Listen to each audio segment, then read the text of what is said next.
안녕하세요. 인생 수업 여러분. 오늘도 찾아주셔서 감사합니다. 여러분, 오늘 들려드릴 이야기는 단순한 가족사가 아닙니다. 현재 우리 사회 수많은 어르신들이 직면하고 있는 현실적인 문제입니다. 73세 김영희 할머니에게 둘째 아들 민수가 건넨 서류 한 자. 그 안에는 요양시설 입소 신청서가 들어 있었습니다. 어머니, 이제 혼자 계시기 힘드시잖아요. 여기 시설도 좋고 간병인들도 전문적이고요.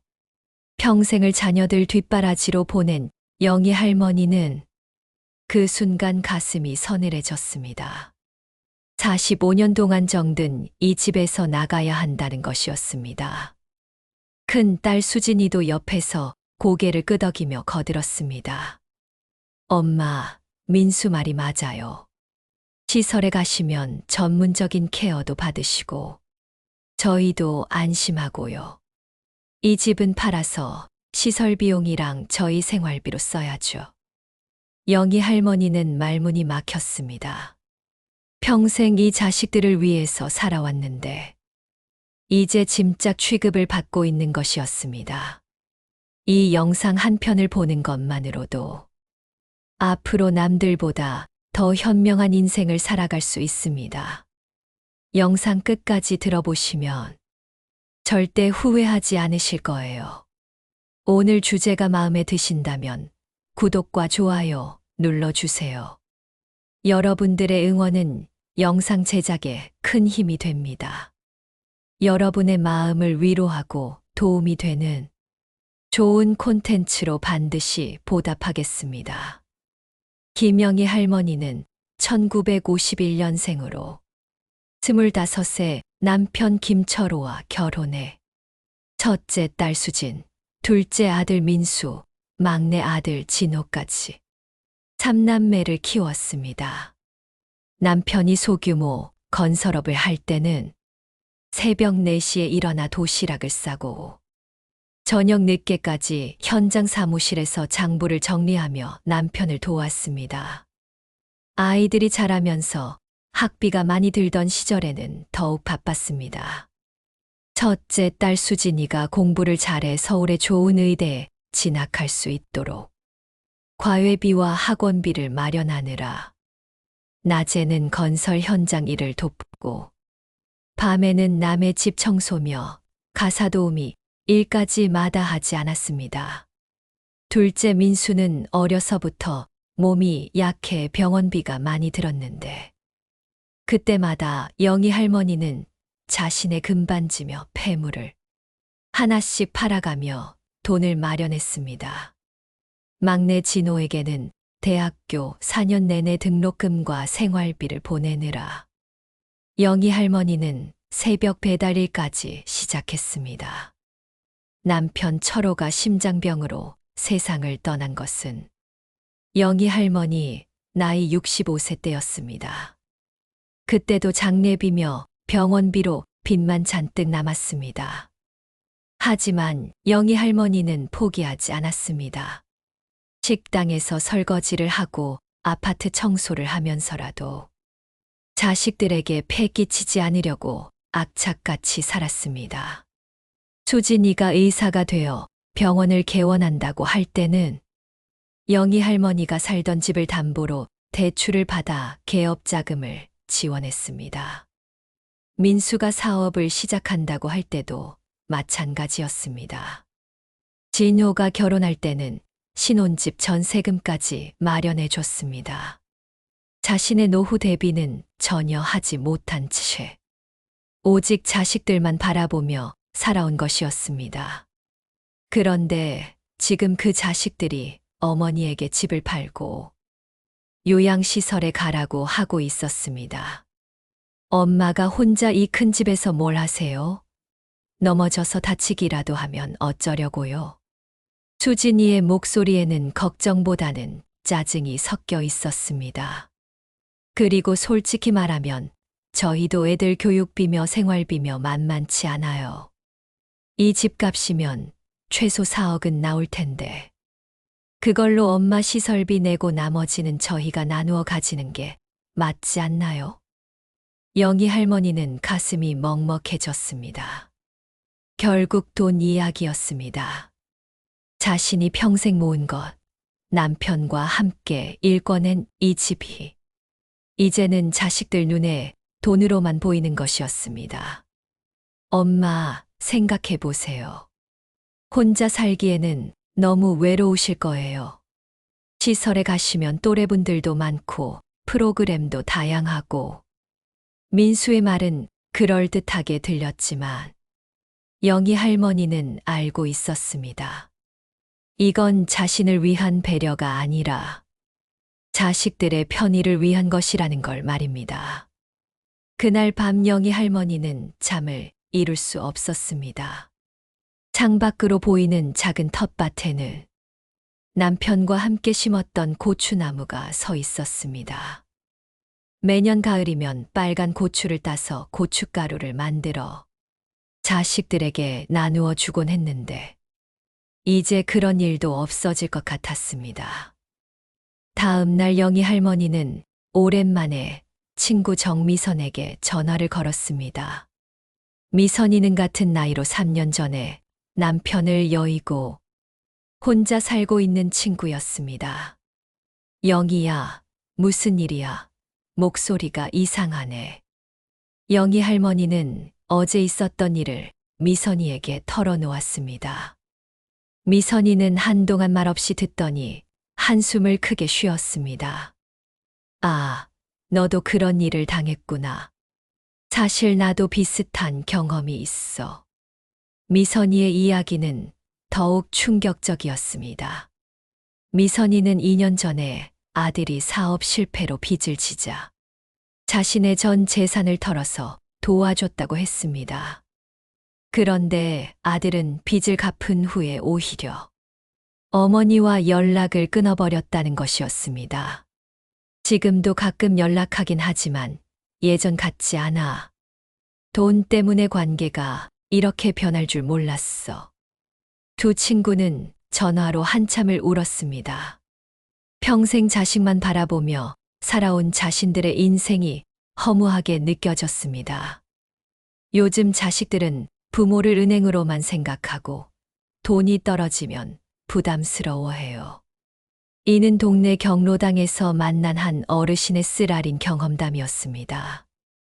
부모는 은행으로만 생각하고 돈이 떨어지면 부담스러워하지. 며칠 후 수진이가 다시 찾아왔습니다. 이번에는 요양시설 팸플릿까지 들고 와서 영희 할머니에게 보여줬습니다. 엄마, 여기 시설 정말 좋아요. 1인실이긴 하지만 깨끗하고 간병사들도 친절하대요. 월 비용이 180만 원 정도 나오는데 이 집을 팔면 10년은 충분히 지낼 수 있어요. 영희 할머니는 팸플릿을 받아들고 살펴봤습니다. 시설은 정말 깔끔해 보였습니다. 하지만 마음 한구석이 씁쓸했습니다. 자신의 의견은 묻지도 않고 이미 모든 걸 정해놓은 것 같았습니다. 수진아, 엄마가 여기서 계속 살면 안 될까? 엄마, 혼자 사시면 위험해요. 만약에 쓰러지시기라도 하면 누가 돌봐드려요? 저희도 일이 있고 가정이 있어서 매일 올 수는 없잖아요. 수진이의 말은 틀린 것이 아니었습니다. 하지만 영희 할머니는 뭔가 석연치 않았습니다. 정말 자신의 안전을 걱정해서 하는 말일까요? 아니면 다른 이유가 있는 걸까요? 그날 저녁 민수가 아내 은정이와 함께 찾아왔습니다. 은정이는 평소에 영희 할머니에게 그다지 다정하지 않았지만 그날은 유난히 친절했습니다. 어머니, 저희가 알아본 요양시설이 정말 좋더라고요. 물리치료도 받을 수 있고 여가 프로그램도 다양하고요. 은정이가 건네는 차를 마시며 영희 할머니는 생각에 잠겼습니다. 자식들이 이렇게 적극적으로 요양시설을 권하는 이유가 정말 자신을 위해서일까요? 며칠 후 영희 할머니는 우연히 민수와 은정이의 대화를 엿듣게 되었습니다. 민수가 전화로 누군가와 통화하고 있었는데 내용이 충격적이었습니다. 네, 지금 집 시세가 최소 4억은 나간다고 하네요. 어머니, 시설비로 1억 8천 정도 쓰신다고 해도 남는 2억 2천은 우리가 나누어 가질 수 있을 것 같아요. 영희 할머니는 가슴이 철렁했습니다. 결국 돈이었습니다. 자식들이 자신을 걱정해서가 아니라 이 집을 팔아서 돈을 나누어 갖고 싶어 하는 것이었습니다. 그리고 솔직히 말하면 어머니 혼자 그 큰 집에 사시는 것도 비효율적이잖아요. 저희도 애들 키우면서 돈 들어갈 때가 한두 군데가 아닌데. 민수의 말을 들으며 영희 할머니는 눈물이 났습니다. 자신이 평생 키우고 돌봐준 자식들이 이제는 자신을 짐으로 여기고 있다는 생각이 들었습니다. 그날 밤 영희 할머니는 남편의 사진을 보며 혼자 중얼거렸습니다. 여보, 우리가 자식들을 잘못 키운 건가요? 아니면 세상이 너무 각박해진 건가요? 남편 사진은 아무 말이 없었지만 영희 할머니는 남편이라면 뭐라고 했을지 알 것 같았습니다. 남편은 항상 자식들도 자식들 인생이 있으니까 우리가 너무 의존하지 말자고 말하곤 했었습니다. 이튿날 영희 할머니는 동네를 산책하다가 경로당에 들렀습니다. 평소에는 잘 가지 않던 곳이었는데 그날따라 발길이 향했습니다. 경로당에는 비슷한 나이의 어르신들이 화투를 치거나 담소를 나누고 있었습니다. 어머, 영희 씨 아니에요? 오랜만이네요. 박말자 할머니가 반갑게 인사했습니다. 말자 할머니는 영희 할머니보다 한 살 많은 74세로 남편을 일찍 여의고 혼자 살고 있었습니다. 말자 언니, 안녕하세요. 오늘 날씨가 좋아서 나왔어요. 그러게요. 요즘 어떻게 지내세요? 자식들은 잘 있고요? 영희 할머니는 말자 할머니의 질문에 대답하기가 곤란했습니다. 자식들이 자신을 요양시설에 보내려고 한다는 말을 어떻게 해야 할지 모르겠었습니다. 그저 그래요. 말자 할머니는 영희 할머니의 표정을 보더니 뭔가 눈치를 챈 것 같았습니다. 영희 씨, 혹시 무슨 걱정이라도 있어요? 얼굴이 많이 어두워 보이는데. 영희 할머니는 결국 참았던 이야기를 털어놓았습니다. 자식들이 집을 팔고 요양시설에 가라고 한다는 것. 자신의 의견은 전혀 물어보지 않는다는 것. 결국은 돈 때문인 것 같다는 것까지 모든 걸 말했습니다. 말자 할머니는 고개를 끄덕이며 들었습니다. 그리고는 한숨을 쉬며 말했습니다. 아, 영희 씨도 그런 일을 당하는구나. 요즘 그런 분들이 참 많아요. 75세면 스스로 모든 것을 할 수 있는 나이인데 요양원에 보내려는 자식들이 이해가 안 되는 부분이네요. 저도 올해 77세가 되었지만 아직 신체 건강하고 무엇이든 마음대로 할 수 있어요. 이는 비슷한 경험을 한 어르신의 증언이었습니다. 언니도 비슷한 경험이 있어요? 나는 더 심했지. 5년 전에 아들이 내 집을 담보로 대출을 받아서 사업을 했는데 망하면서 집이 경매로 넘어갈 뻔했어. 그때 깜짝 놀라서 내가 가지고 있던 예금을 모두 털어서 대출금을 갚아줬지. 말자 할머니의 이야기는 더욱 놀라웠습니다. 그런데 그 후에 어떻게 됐어요? 아들은 고맙다는 말 한마디 하더니 이제는 전화도 잘 안 돼. 명절 때나 얼굴 보지.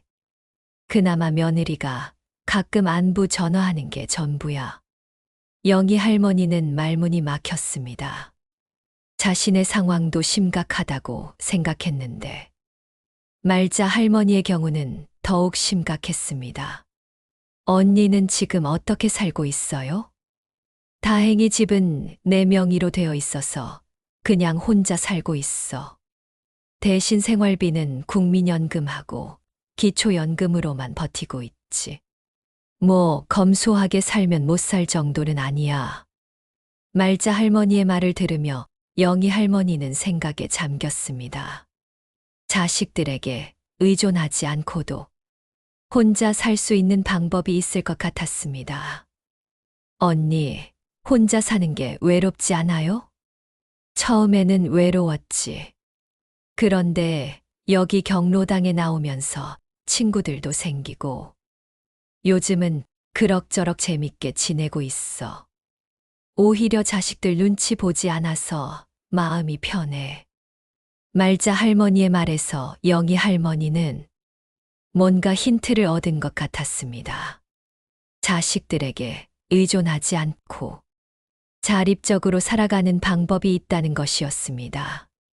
그날 저녁 영희 할머니는 방법을 찾아 나섰습니다. 요즘은 혼자 사는 노인들을 위한 다양한 서비스가 있다는 걸 알게 됐습니다. 독거노인 안전확인 서비스, 응급호출 시스템, 방문간병 서비스 등등 말입니다. 그리고 가장 중요한 건 경제적인 부분이었습니다. 영희 할머니는 지금까지 자신의 경제 상황을 정확히 파악해 본 적이 없었습니다. 남편이 살아있을 때는 남편이 모든 걸 관리했고, 남편이 돌아가신 후에는 그냥 하루하루 살아가는 데만 급했었습니다. 하지만 이제는 달랐습니다. 자식들이 자신의 집을 노리고 있다는 걸 알게 된 이상, 자신의 재정 상황을 정확히 파악해야 했습니다. 영희 할머니는 통장과 각종 서류들을 꺼내서 정리해 보았습니다. 국민연금으로 월 85만 원, 기초연금으로 월 33만 원이 나왔습니다. 그리고 남편 명의로 되어 있던 보험금이 하나 있었는데 이걸 받으면 3천만 원 정도 될 것 같았습니다. 월 118만 원이면 혼자 살기에는 충분하지 않을까 싶었습니다. 집이 있으니까 주거비는 관리비 정도만 나가고 나머지는 생활비로 쓰면 될 것 같았습니다. 노인복지 전문가들에 따르면 나이가 들어도 몸이 건강하다면 내가 할 수 있는 한 즐거운 일을 찾아서 하는 게 지혜로운 것 같다고 조언합니다. 며칠 후 수진이가 또 찾아왔습니다. 이번에는 요양시설 계약서까지 가져왔습니다. 엄마, 더 이상 미루지 마세요. 이 요양시설이 정말 좋다고 해서 자리를 예약해 놨어요. 다음 주까지 결정하셔야 해요. 영희 할머니는 수진이를 똑바로 쳐다봤습니다. 수진아, 엄마한테는 선택권이 없는 거니? 엄마, 무슨 소리세요? 엄마를 위해서 하는 일인데요. 정말로 엄마를 위해서. 영희 할머니의 목소리에는 지금까지 없던 단호함이 있었습니다. 수진이는 당황한 것 같았습니다. 엄마, 갑자기 왜 그러세요? 수진아, 엄마가 바보인 줄 알았니? 너희들이 이 집을 팔아서 돈을 나누어 가지려고 하는 거 다 알고 있어. 수진이의 얼굴이 순간 굳어졌습니다. 엄마, 그게 무슨... 내가 다 들었어. 집값이 4억 나온다면서. 시설비 빼고 남는 돈은 너희들이 나누어 먹자고 했지. 평생 너희를 위해 희생한 내가 결국 돈으로만 보이더냐? 수진이는 할 말을 잃었습니다. 잠시 침묵이 흐른 후 수진이가 변명하듯 말했습니다. 엄마, 그게 아니라 저희도 생활이 어려워서. 수진아, 엄마가 평생 뭘 위해서 살았는지 알고 있지? 너희들 뒷바라지 하려고 내 인생을 다 바쳤잖아. 영희 할머니의 목소리에는 서러움이 묻어났습니다. 그런데 이제 와서 엄마를 짐짝 취급하면서 요양시설에 보내려고 하니 엄마 마음이 어떨 것 같니?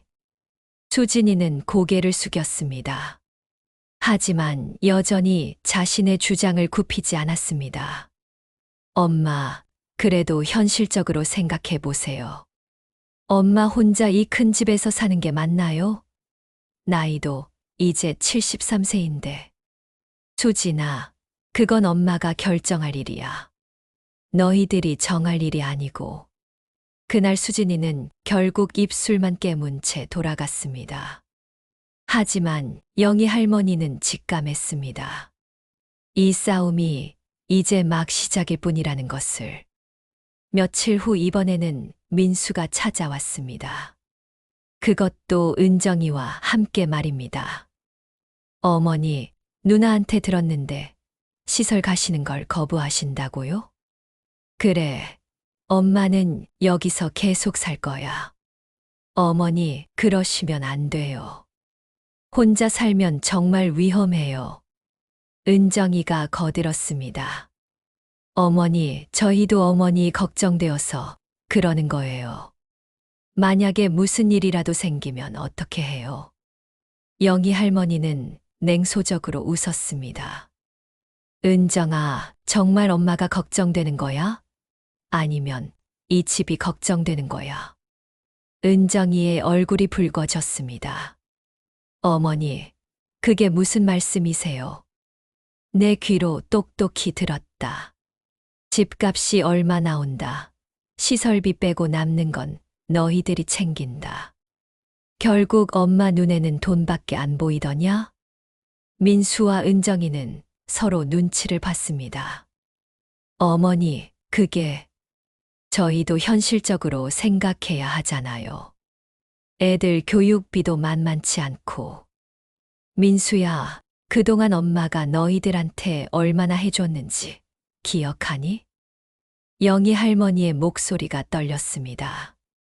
너 등록금에 개업자금까지 해주고, 내 결혼할 때 전세금도 해주고, 사업한다고 3억까지 보태줬다.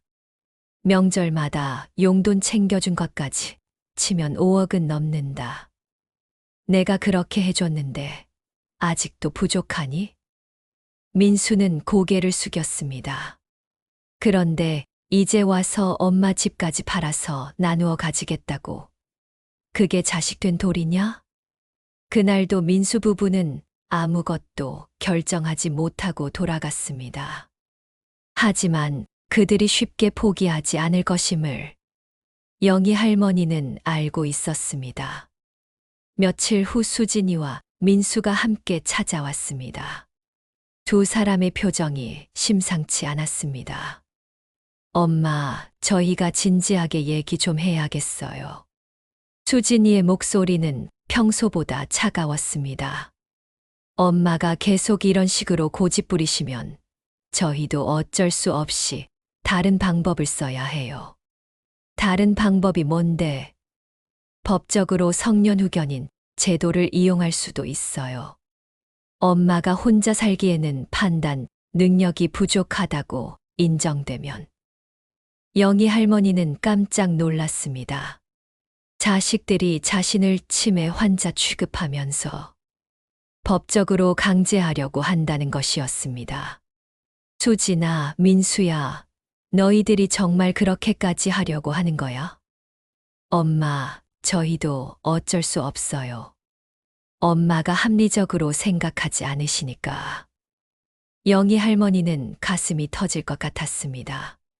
자신이 평생 키워온 자식들이 이제는 자신을 상대로 법적 조치까지 취하려고 한다는 것이었습니다.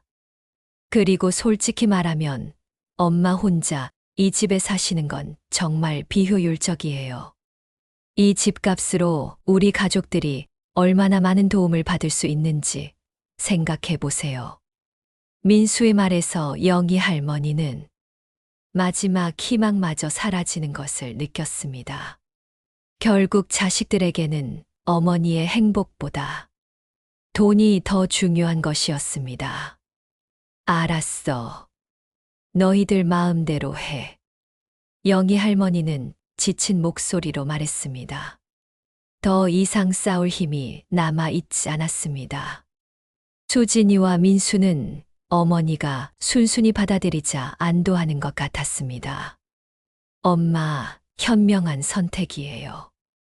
내일 시설에 가서 최종 상담을 받아보시죠. 자식들이 돌아간 후 영희 할머니는 밤새 잠을 이루지 못했습니다. 평생 이렇게 절망적이었던 적이 없었습니다. 남편이 돌아갔을 때보다, 경제적으로 어려웠을 때보다도 더 힘들었습니다. 다음 날 아침 영희 할머니는 말자 할머니에게 전화를 걸었습니다. 언니, 나 어떻게 해야 할까? 영희 할머니는 어젯밤에 있었던 일을 털어놓았습니다. 자식들이 성년후견인 제도까지 거론하며 협박했다는 것. 결국 포기할 수밖에 없었다는 것을 말했습니다. 아이고, 영희야, 그 자식들이 어떻게 그런 말을 할 수 있니? 말자 할머니도 충격받은 것 같았습니다. 언니, 나는 정말 어떻게 해야 할까? 이대로 시설에 가야 하는 건가? 영희야, 섣불리 포기하지 마. 내가 아는 사람 중에 비슷한 일을 겪었는데 잘 해결한 사람이 있어. 오늘 오후에 경로당에서 만나자. 그분을 소개해 줄게. 영희 할머니는 작은 희망을 품고 경로당으로 갔습니다. 말자 할머니가 소개해 준 분은 이정숙 할머니라는 분이었습니다. 정숙 할머니는 76세로 3년 전에 비슷한 상황을 겪었다고 했습니다. 영희 씨, 제가 3년 전에 똑같은 일을 겪었어요. 아들이 제 집을 팔아서 시설에 가라고 하더라고요. 그런데 어떻게 해결하셨어요? 일단 법적으로 알아봤어요. 성년후견인 제도라는 게 그렇게 쉽게 적용되는 게 아니더라고요. 치매나 정신질환 등으로 판단, 능력이 현저히 떨어져야 가능한 건데, 멀쩡한 사람한테는 적용이 안 돼요. 정숙 할머니의 말을 듣고 영희 할머니는 조금 안도했습니다. 그리고 가장 중요한 건 내 재산은 내가 관리할 권리가 있다는 거예요. 자식들이 아무리 때를 써도 부모 동의 없이는 집을 팔 수 없어요. 정말요? 그런데 자식들이 계속 압박하면 어떻게 해요? 그럴 때는 단호하게 대응해야 해요. 제가 그때 아들한테 이렇게 말했어요. 정 그렇게 나올 거면 나는 내 재산을 모두 사회에 기부하겠다고요. 영희 할머니는 깜짝 놀랐습니다. 그랬더니 어떻게 됐어요? 아들이 깜짝 놀라서 바로 태도를 바꿨어요. 그 후로는 시설 얘기를 더 이상 안 하더라고요. 정숙 할머니의 경험담을 듣고 영희 할머니는 용기를 얻었습니다. 자신에게도 선택권이 있다는 것, 그리고 그 선택권을 지킬 수 있는 방법이 있다는 것을 알게 됐습니다. 그런데 정숙 언니는 지금 어떻게 지내세요? 저는 지금 너무 행복해요. 자식들 눈치 안 보고 내 맘대로 살 수 있어서 좋아요. 경로당 친구들과 함께 등산도 가고 문화센터에서 요가도 배우고요.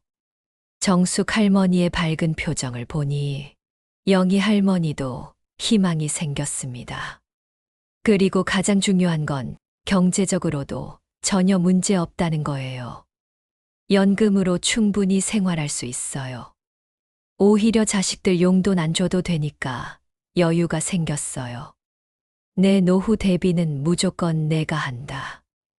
자식에게 정신적으로, 물질적으로 절대 기대지 않는다. 건강이 허락하면 무조건 일해서 돈을 번다는 다른 어르신의 다짐이 영희 할머니의 마음에 깊이 와닿았습니다. 그날 집에 돌아온 영희 할머니는 마음의 결심을 굳혔습니다. 더 이상 자식들의 압박에 굴복하지 않기로 했습니다. 며칠 후 수진이가 시설 입소 서류를 들고 찾아왔습니다. 엄마, 이것만 서명하시면 모든 절차가 끝나요. 다음 주 월요일부터 입소할 수 있대요. 영희 할머니는 서류를 받아보지도 않았습니다. 수진아, 엄마는 시설에 안 가기로 했어. 엄마, 또 그러시면 안 되죠. 이미 다 정해진 일인데요. 누가 정했는데? 엄마 동의 없이 누가 정했어? 영희 할머니의 목소리에는 지금까지 없던 강함이 있었습니다. 엄마, 현실을 받아들이세요. 혼자 살기에는 너무 위험해요. 수진아, 그 걱정은 엄마가 알아서 해결할게. 대신 너는 이제부터 엄마 집 얘기하지 마. 엄마, 무슨 소리세요? 이 집을 팔아야 시설비도 나오고. 수진아, 엄마가 언제 이 집을 팔겠다고 했니? 이 집은 엄마 집이야. 엄마가 팔겠다고 하지 않는 한 아무도 팔 수 없어. 영희 할머니는 정숙 할머니에게서 들은 법적 지식을 활용했습니다. 그리고 만약에 너희들이 계속 이런 식으로 압박한다면 엄마는 이 집을 포함해서 모든 재산을 사회에 기부할 거야. 수진이의 얼굴이 새파래졌습니다. 엄마, 그게 무슨 말씀이에요? 엄마, 재산은 엄마 마음대로 처분할 권리가 있어. 너희들한테 물려줄 의무는 없고. 그날 수진이는 아무 말도 하지 못하고 돌아갔습니다. 영희 할머니는 처음으로 자식들 앞에서 당당했던 자신이 뿌듯했습니다. 며칠 후 이번에는 민수가 찾아왔습니다. 하지만 예전과는 달리 조심스러운 태도였습니다. 어머니, 누나한테 들었는데 정말 재산을 기부하실 생각이세요? 그건 너희들 태도에 달린 문제야. 어머니, 저희가 잘못 생각했나 봅니다. 어머니 의견을 충분히 듣지 않았네요. 민수의 태도 변화를 보며 영희 할머니는 자신의 전략이 효과가 있다는 걸 느꼈습니다. 그런데 어머니, 정말 혼자 사셔도 괜찮으실까요? 저희가 걱정이 되어서요. 민수야, 그 걱정은 고마운데 엄마가 알아서 해결할 방법이 있어. 영희 할머니는 경로당 친구들과 함께 만든 상호부조 시스템에 대해 설명했습니다. 매일 안부 전화를 하고 정기적으로 만나서 서로 도움을 주고받는다는 것.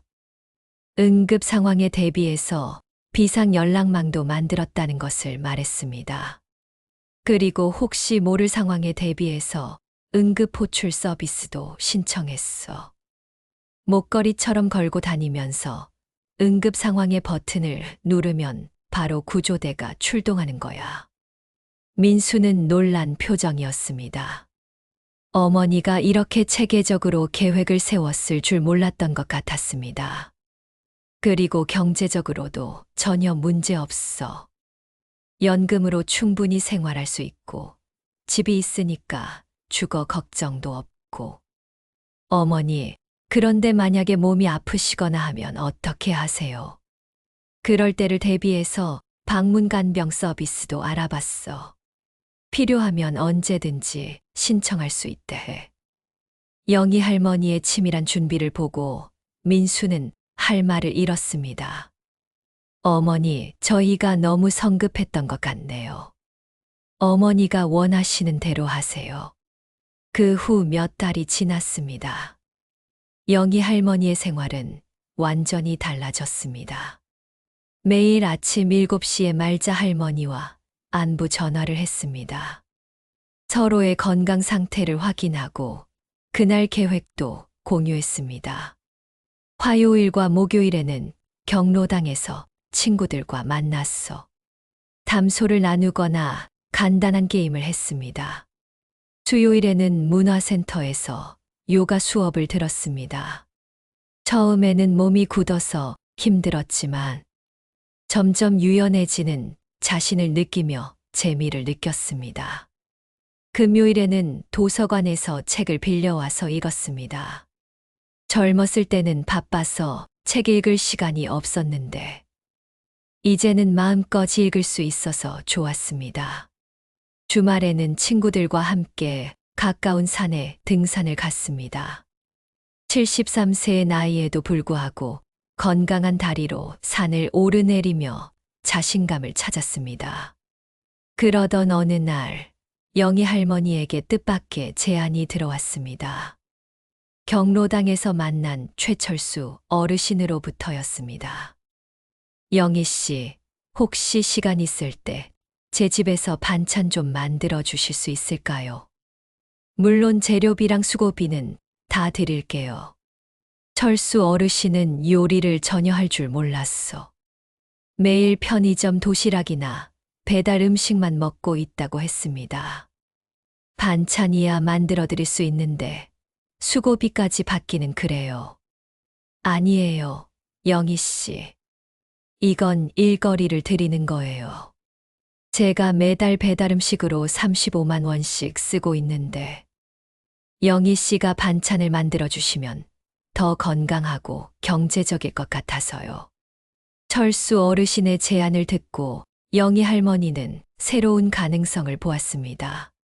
자신의 요리 실력으로 작은 수입을 올릴 수 있다는 것이었습니다.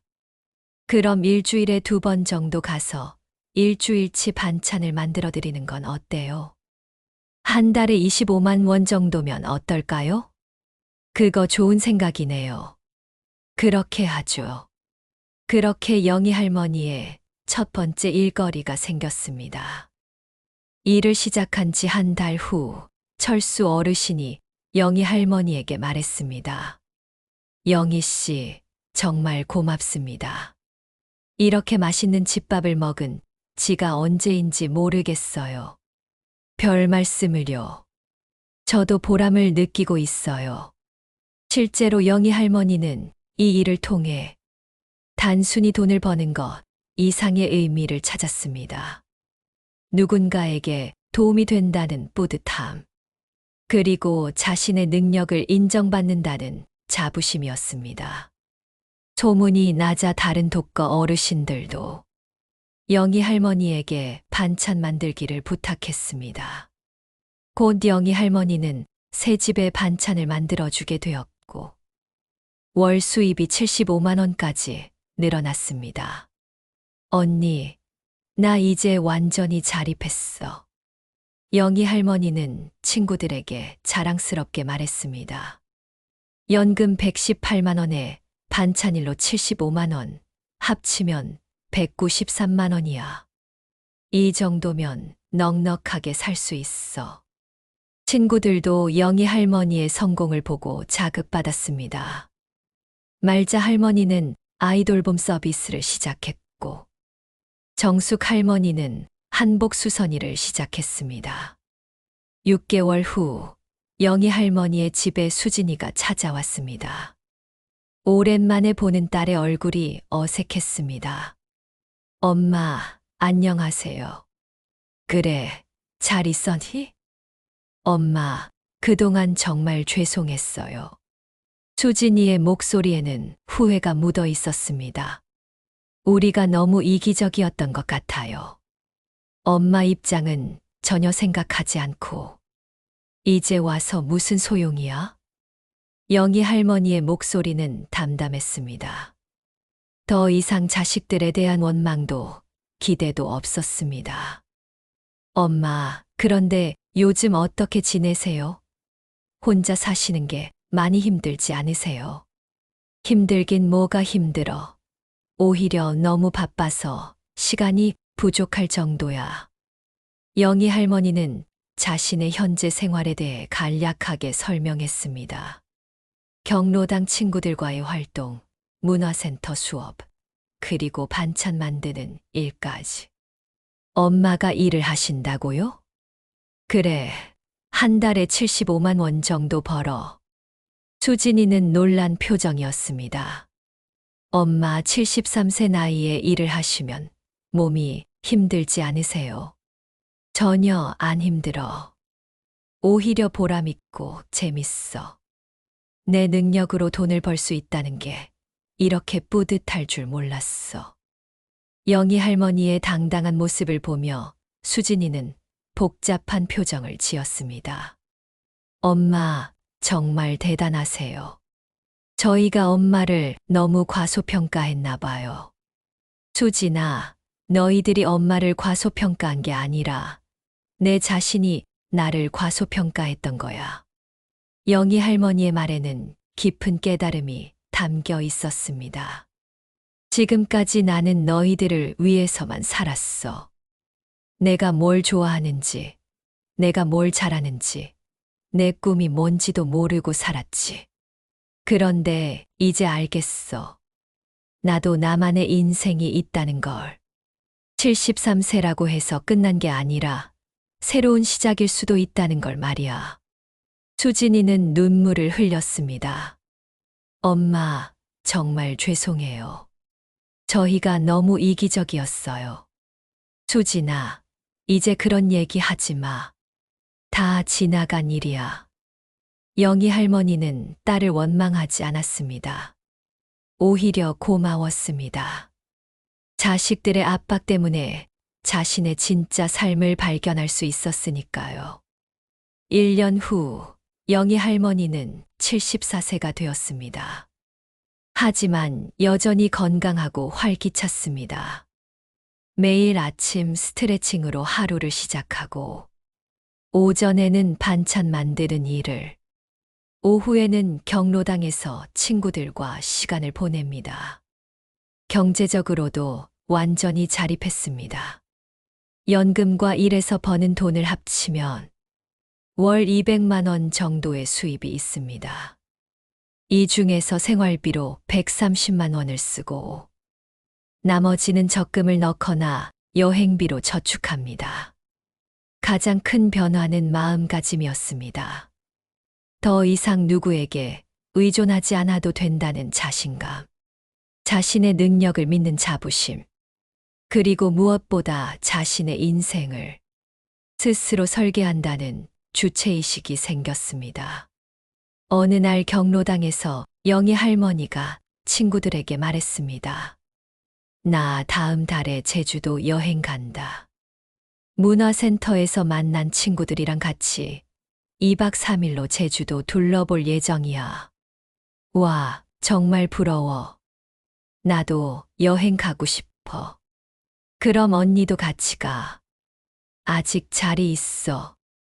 74세의 나이에 친구들과 함께 여행을 계획하는 자신이 신기했습니다. 예전 같았으면 자식들이 위험하다고 말렸을 텐데, 이제는 자신의 일은 자신이 결정할 수 있었습니다. 여행에서 돌아온 영희 할머니는 더욱 활기찼습니다. 정말 좋았어. 한라산도 올라가고 바다에서 일출도 보고. 74세에 이런 경험을 할 수 있을 줄 몰랐어. 나이는 숫자에 불과합니다. 마음가짐에 따라 얼마든지 젊어질 수 있는 것 같지 않나요? 자식들과의 관계도 완전히 달라졌습니다. 이제는 서로를 존중하는 건강한 관계가 되었습니다. 수진이는 한 달에 한 번씩 어머니를 찾아와서 안부를 묻고, 민수는 가끔 전화로 안부를 확인합니다. 하지만 예전처럼 일방적인 희생의 관계가 아니라 서로를 존중하는 관계로 바뀌었습니다. 여러분, 김영희 할머니의 이야기를 어떻게 들으셨나요? 73세의 나이에 새로운 인생을 시작해서 지금까지 당당하게 살아가는 모습이 어떠셨나요? 영희 할머니가 우리에게 전하는 메시지는 명확합니다. 여러분의 인생은 여러분 것입니다. 자식들을 위해서만 살 필요 없어요. 여러분 자신을 위해 살아보세요. 그리고 기억하세요. 늦었다고 생각할 때가 가장 빠른 때입니다. 지금 이 순간이 여러분 인생에서 가장 젊은 때예요. 혹시 여러분도 자식들과의 관계에서 고민이 있으시거나 노년의 삶에 대해 걱정이 있으시다면 영희 할머니처럼 용기를 내보시는 건 어떨까요? 혼자 살다 가면 됩니다. 가족에 의지하면 속 터집니다. 라는 한 어르신의 말처럼 때로는 독립적인 삶을 선택하는 것이 모두에게 더 나은 결과를 가져올 수 있습니다. 오늘 영상을 보며 여러분은 어떤 생각이 드셨나요? 여러분만의 경험과 생각을 댓글로 나눠주세요. 여러분의 이야기가 누군가에게 큰 위로와 용기가 될 것입니다. 끝까지 들어주신 여러분께 깊은 감사를 드려요. 오늘 이야기가 도움이 되셨다면 소중한 분들께 공유해 주시고 구독과 좋아요로 저를 응원해 주세요. 오늘도 행복한 하루 되세요.